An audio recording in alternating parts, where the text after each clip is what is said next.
What's going on, everybody? Welcome back to Chuds BBQ. My name is Bradley Robinson, and today I'm going to show you how I made these beautiful, smoky, buttery, direct heaty country style ribs. Coming up, country style ribs, which are not ribs at all. They are strips of meat coming from the end of the loin or the pork shoulder. Essentially what they are is finger-sized strips of meat coming from the pork butt, which is why I like to call them butt fingers, which is not silly or immature at all.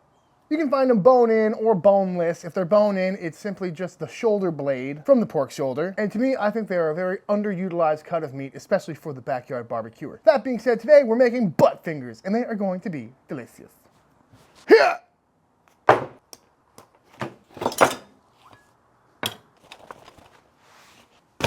These are butt fingers. All right, I'll go back to calling them country style ribs. But as you can see, these are simply some strips from the Boston butt. Got the little bit of a blade bone in there. These are bone in. They were labeled pork Boston butt country style ribs. And just like the pork butt in its full form, these are really well marbled. Got a little bit of bone in there. Nice fat cap on some of them, which means you know that these are gonna cook up really well and a lot quicker than a full butt. But the beauty of this cut is they come already stripped up, so we don't really need to do anything to them other than add some rub. If you've seen my other videos, you know I like to keep it pretty simple with the rub. I'm of the opinion that you can always add flavor later in the cook in the form of a spritz or a mop or something like that. So I like to start out with just a nice healthy layer of kosher salt and some good old 16 mesh black pepper. I like to season them up the same way I do ribs. Flip them over.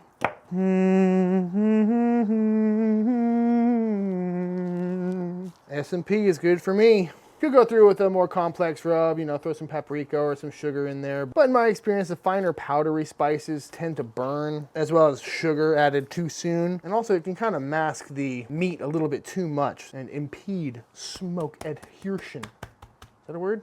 Just getting all sides. So there we go, got a nice coating of seasoning on all sides. Now it's time to throw them on the pit. And because these are country style ribs, I think we gotta cook them hill country style, meaning we gotta fire up the mini chud box. Burn, baby, burn. There's a snake in my boot.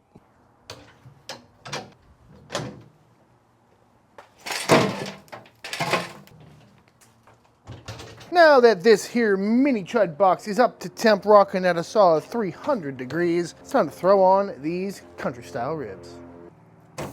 Ooh. Basically what we're doing here is making pork steak in a different form. Instead of being in a big old steak shape, it's a little pork steak strip. Except we're gonna treat it more like a rack of ribs towards the end. We're gonna start hitting it with a mop here in a little bit. So now we let them cook for the next little bit. We're about an hour and a half into this cook, so let's see how these little butt fingers are looking. Beautiful. Getting some real nice color on there. Looking and smelling just like a pork steak. I'm gonna flip these over, let them go for another little bit. And we continue to cook.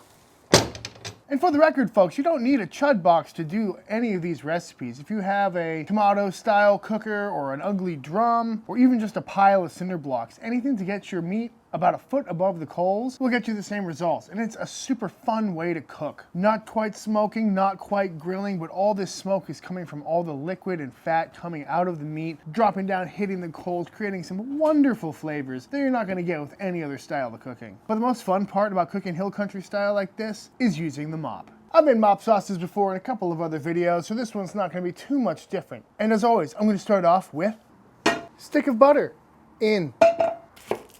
Next up, we're gonna go in with half of a white onion. Well, let's go in with the whole onion. I don't like having half onions around. Yep, beep, beep. While we're at it, let's go ahead and throw in a couple of whole peeled garlic cloves. Get that smelling real nice. While you're sweating your veg, is always a good time to add a big old pinch of kosher salt. Now that these have cooked down a little bit, everything's got a little bit of color and softened up, let's go in and add a little bit of acidity and some spice in the form of Leroy & Lewis hog sauce. This is what we put on our whole hog at Leroy & Lewis. Ooh. It's got a wonderful balance of acidity and spice, which should go really well in a mop sauce. And it's going on pork after all. So, next up we're gonna go in with a dash of Worcestershire sauce. Everybody loves that stuff. I'm also gonna go in with a shot of yellow mustard for a little bit of that tanginess. We're gonna let that cook down for a minute or so before adding in some liquid in the form of 1 beer. Let this simmer for a little bit, let everything come up to temperature, and then ready to start mopping. And now for everyone's favorite dish to wash, the mop. Beep. Oh, that smells so good. 1 hour later since our last check, 2 hours in total. Let's see how these are looking. Oh yeah, looking real nice. You know the drill from here, folks. We're gonna get a little moppy mop going on. Oh yeah. Oh, it smells so good. Leave it nice and steamy up in ya. Love a good mop sauce. This is going to help keep everything moist, add some wonderful flavors. And these are all the flavors that you could have added in your rub. You know, we got garlic, we got onion, got those savory notes from the Worcestershire sauce and the lemon and all that stuff. But it makes a lot more sense for me to add it at this stage and start building those layers of flavor. All right, here we are at hour 3 on the dot, and these little bad Larrys are looking real nice. As you can see, we've got a super nice crust on them. You know, we got tons of flavor on there, super smoky, nothing's burned. That mop is smelling fantastic. God, just look at it. Would you look at it? But as you can imagine, they got a pretty tough crust on the outside. So to make these a little bit softer and more like a rib, it's time to wrap them up.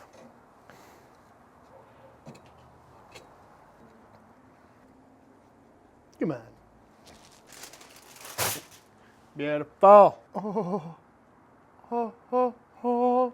Before we wrap these up, let's hit them with one more final application of our mop. Tons of butter in there. At this point, the onions and the garlic have almost disappeared.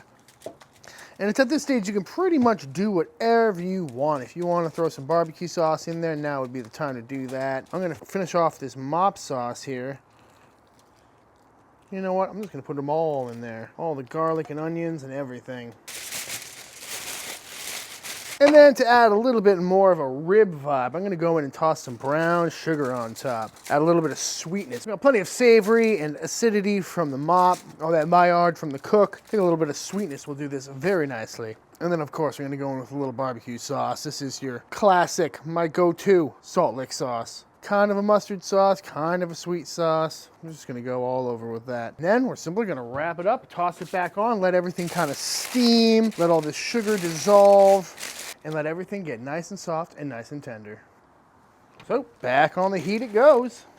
I'm gonna offset it a little bit from the coals at this point. Most of the coals are over here where the meat was cooking, so I'm gonna put it over there just so nothing burns on the bottom of the foil. We'll check back in a little bit. 1 hour later, these are coming off the pit, coming out of the foil, nice and tender, damn near falling apart. I'm gonna pull these out, line them up. Hot. Ow. That brown sugar has cooked on nicely. Got a nice little glaze going on there. Gonna pull these out, let them cool down for a little bit, then we're gonna dive on in. What do you think, boys? Should I make the cutting board a mess? Yeah, let me get a little pour on that action. Ooh.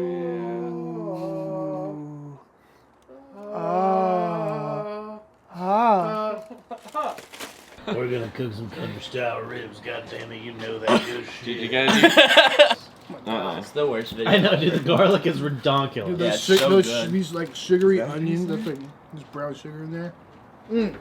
Intense. All right, we've got Scotty Barv. Pronounce your real name. Barvier. You're Barv to me, buddy. Yeah, I know. Scotty, where are you coming from? Coming from southern Minnesota. Southern Minnesota. Scotty's Whole Hog Barbecue. Am I correct? You are correct. Why are you in town? I am picking up a mill scale 500 offset smoker. And to see you. Scotty just picked up a beautiful pit, and we got old Cole and Glow here. Cole, how's that country style rib treating you, bud? Oh, we can dig in. Got a little extra sauce over there if you need it, fellas, but other than that, Let's do this. dive on in. Juicy. Crunchy. Oh, that's so good. Ooh, covered in onions though. Nothing wrong with that. No, the onions and the garlic are amazing. Good. Little sweet, Nope, but not overly sweet. That's crazy. Hey. That's good. Very, very good. Have either of you ever cooked country style ribs before? No? I haven't. It's really popular in Minnesota though. Really? Really? Yeah. Especially for your whole hog barbecue spot. You got that direct heat going all the time. You might as well All throw the some of time. these on. Yeah, should give it a shot. It's nice because you can buy a pork butt and cut it into pork steaks. Get a couple of butt fingers out of the mix. Mm-hmm. Have a whole variety. I like it. I'm stealing it. Do it. I will. Very good. The salt lick sauce on it is good too. Gotta have the salt lick sauce. Evan, what's your opinion on salt lick sauce? Best fucking sauce on the market. Other than anything we can find on LeroyLewis.BBQ.com. Cool. I'll pour some in here. Yeah. Oh, it's so good. I've done them a bunch of times. Never this good. 3-hour cook though. Can't beat it, man. Could have gone less. I like that that hard crust on there though. That's nice. I do too. Don't burn yourself. That's very good.